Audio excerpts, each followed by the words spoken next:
Power seat में नहीं मेरी जान, उस पे बैठने वाले में होनी चाहिए।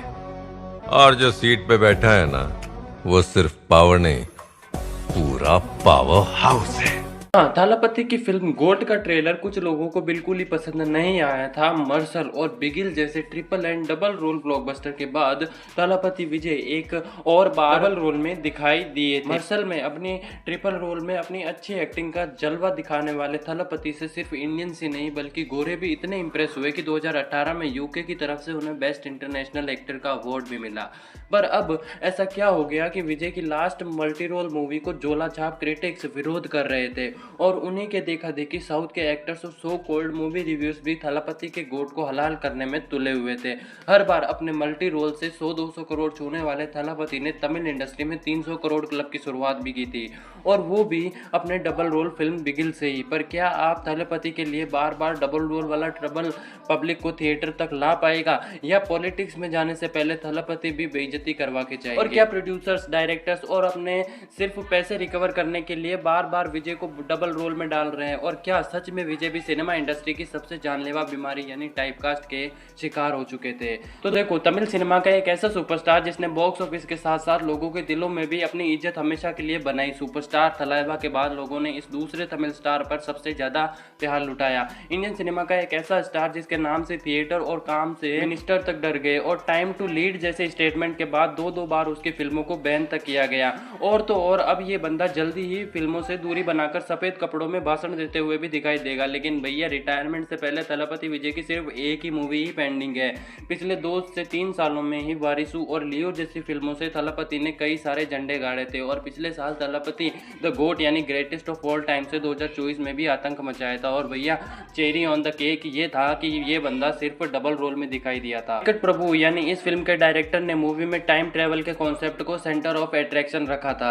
अब ये सुनकर तो भाई साहब नोलन की इंटरस्टेलर याद आ गई थी। अगर टाइम ट्रेवल के कॉन्सेप्ट पर बात किया जाए तो ये हमेशा से ही एक हॉट एंड फैसिनेटिंग टॉपिक रहा है। इंडियन सिनेमा के कई सारे डायरेक्टर्स ने इन टाइम ट्रेवल्स का कॉन्सेप्ट पर फिल्म बनाई और दबा के पैसे छापे। जैसे 2016 में रिलीज हुई सूर्या की घड़ी वाली फिल्म 24 तो मेरी पर्सनल फेवरेट है। वही अपने बॉलीवुड वालों ने तो इस कॉन्सेप्ट का यूज बहुत पहले ही शुरू कर दिया था। अब वो बात अलग है कि बॉलीवुड ने बिना डिस्क्लेमर या वार्निंग के एक्शन रिप्ले जैसी जानलेवा फिल्म लोगों को दिखाई, और जहां थालापति के भक्त फैंस इस मूवी की भक्ति करने के लिए इंतजार कर रहे थे, तो वही कुछ ऑडियंस को विजय का डबल रोल अवतार अब थोड़ा सा खटकने लगा। बंदे ने डबल रोल प्ले करने में डिप्लोमा कर रखा है, जहां बाकी एक्टर्स 2 कैरेक्टर सेम मूवी में प्ले करने से डरते हैं, क्योंकि भैया एक ही चेक में 2 बार मेहनत करनी पड़ती है, और ये सबके बस की बात नहीं होती है। और वैसे भी हर कोई कमल हासन नहीं हो सकता जो दशावतार जैसे फिल्मों में 10 कैरेक्टर्स को प्ले कर दे।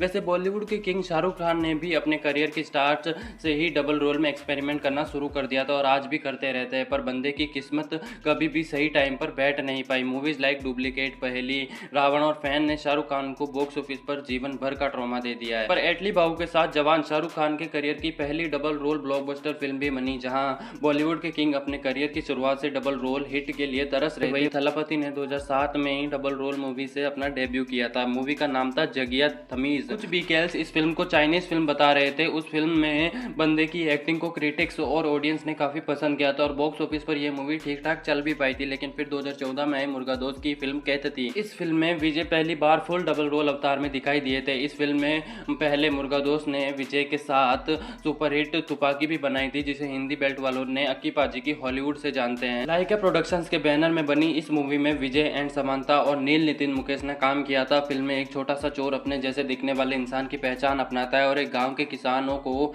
एक आंदोलन चलाने में मदद करता है, और यही करते करते वह बंदा उन्हें एक उद्योगपति के खिलाफ लड़ने में मदद भी करता है, जो उस गांव के पानी का दुरुपयोग यानी वेस्टेज कर रहे होते हैं। नॉन थालापति फैंस जिन्हें ये स्टोरी इंगेजिंग लग रही है, तुम्हारे लिए मूवी यूट्यूब पर अवेलेबल है। 70 करोड़ में बनी इस फिल्म ने बॉक्स ऑफिस पर 130 करोड़ का कलेक्शन किया था। आई वुड रिक्वेस्ट यू कि आप इस फिल्म को एक बार जरूर देखना। विजय बाबू की एक्शन और डायलॉग बाजी देख के आप दीवाने हो जाओगे। एक्शन से याद आया कि द गोट के एक्शन पर भी बहुत सारे सो कॉल्ड यूट्यूबर्स और क्रिटिक्स ने काफी सवाल उठाए थे, जहां कुछ लोगों को इसका एक्शन कुछ खास एंटरटेनिंग नहीं नहीं लग रहा था और वो लोग कह रहे थे कि भैया वीएफएक्स का पूरी तरह से इस्तेमाल किया गया है। पहली डबल रोल मूवी सुपरहिट होने के बाद तो मानो विजय के करियर में डबल रोल मूवीज चल सी पड़ी और बस 2 साल बाद आई विजय और एटली की पहली कोलैबोरेशन यानी थेरी की 1990 में रिलीज हुई तमिल मूवी तुरी से इंस्पायर्ड थी। अब तुम में से बहुत सारे लोग सर खुजा रहे होंगे कि थेरी में विजय का डबल रोल तो था ही नहीं, पर एटली वो बंदा है जो हर इंसान का दिमाग 360 डिग्री घुमा कर रख दे और ऐसा ही कुछ थेरी के साथ भी हुआ था। फर्स्ट हाफ तक थलापति ने एक ही कैरेक्टर की 2 पर्सनैलिटी प्ले की, जिसे देखकर बहुत सारे लोगों को इंटरवल तक यही लग रहा था कि बंदा इस बार भी डबल रोल में गुंडों को सूत रहा है। मूवी में विजय बाबू का डबल रोल तो नहीं था, पर बंदे ने डबल हीरोइन जरूर रखी थी। मूवी ने बॉक्स ऑफिस पर 150 करोड़ की ताबड़तोड़ कमाई की थी, जिसे देखकर बॉलीवुड वाले और बाकी सारे इंडस्ट्री की जीभ लपलपानी शुरू हो गई थी। आसामी इंडस्ट्री ने तो जट से इसका रीमेक भी बना दिया था और बॉलीवुड वालों ने भी इसकी रीमेक बनाई बेबी जॉन, जो कि कुछ खास कमाल नहीं कर पाए। फिर थेरी की सुपरहिट होने के बाद एटली और विजय ने दूसरी मूवी पर लाइट की स्पीड से भी ज्यादा तेजी से काम करना शुरू कर दिया। डबल रोल का कंफ्यूजन कर लोगों के दिमाग की दही कर देने वाले एटली और विजय का कॉम्बो 2017 में हमें वापस देखने को मिला, जहां इस बार एटली बाबू ने पिछली बार की तरह पब्लिक को सस्पेंस में नहीं रखा। नो टेंशन नो कंफ्यूजन वाली पॉलिसी को फॉलो करते हुए सिर्फ 2 विजय नहीं बल्कि 3 विजय को बड़े पर्दे पर रखा और ऑडियंस की फटके हाथ में रह गई, मेरा मतलब आंखें। वैसे तो तुम में से सबने ये मूवी देखी होगी। व्यूअर्स जो मूवी को लेकर थोड़े भूले भटके हैं उन्हें बता दूं कि यह फिल्म 2 जुड़वा भाइयों की कहानी को दर्शाती है जो जन्म के टाइम पर अलग हो गए थे, जिनमें से एक विजय शहर का बड़ा जादूगर जो मेडिकल क्राइम्स के खिलाफ था और दूसरा विजय एक रिप्यूट डॉक्टर जो अपने पेशेंट से बहुत कम पैसे लेता है। तीसरा विजय कैरेक्टर वही है जिसने विजय 1 और विजय 2 को जन्म दिया। मेरे लिए तो ये मूवी एटली और विजय की आज तक की बेस्ट कॉम्बिनेशन थी। तुम्हें क्या लगता है मुझे कमेंट में जरूर बताना। 120 करोड़ में बनी इस मूवी ने बॉक्स ऑफिस पर 250 करोड़ का कलेक्शन किया और ये बन गई उस टाइम पर विजय के highest grocer of the all time.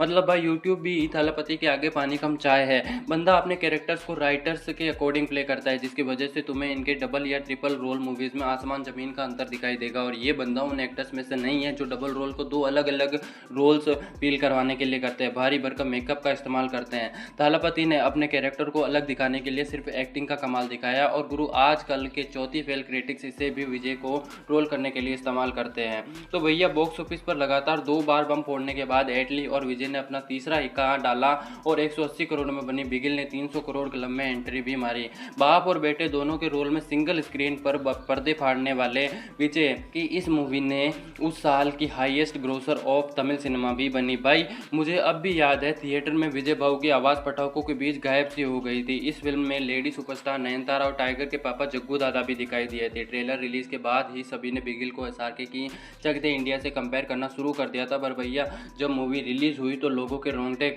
कहाँ से खड़े हुए ये तुम सबको पता है। फिल्म में माइकल बिगिल का कैरेक्टर प्ले करता है जिसके हालात ने उसे फुटबॉल से सीधा गैंगस्टर बना दिया होता है और जब वुमेन्स फुटबॉल टीम के कोच पर अटैक होता है तो बिगिल डिसाइड करता है कि वो अपना गुंडागर्दी वाले स्टाइल में उनकी कोचिंग करेंगे। मूवी में फाड़ू सिनेमेटोग्राफी के साथ साथ अनिरुद्ध के दांसू बीजीएम ने थिएटर में पूरा माहौल बना दिया था। तो भैया इतने सारे सुपरहिट डबल रोल के बीच थालापति ने एक और मूवी में डबल किरदार निभाया जिसे उनके फैंस पूरी तरह से भूल चुके हैं और भाई भूले भी क्यों ना, मेरे लिए तो वो मूवी ट्रॉमा से कम नहीं थी। पर अगर अभी भी तुम उस मूवी के बारे में गेस नहीं कर पाए होगी कि मैं किस मूवी की बात कर रहा हूँ। हाँ, मैं 2015 में रिलीज हुई थालापति, किच्चा सुदीप और श्रुति हासन की फिल्म फैंटेसी एक्शन ड्रामा पुली की बात कर रहा हूँ। फिल्म में विजय 2 रोल्स में नजर आते हैं, एक डेमन प्रिंस और दूसरा उनका बेटा जो कि एक हाफ डेमन होता है। इस फिल्म की जितनी कम बातें करें उतना ही बेटर है। मूवी ने क्रिटिक्स के साथ साथ ऑडियंस को भी काफी निराश किया। जहाँ एक तरफ थालापति बड़ी आसानी से बॉक्स ऑफिस पर सेंचुरी मार रहे थे तो वही इस मूवी को 100 करोड़ क्रॉस करते करते पसीने छूटने लगे। और भैया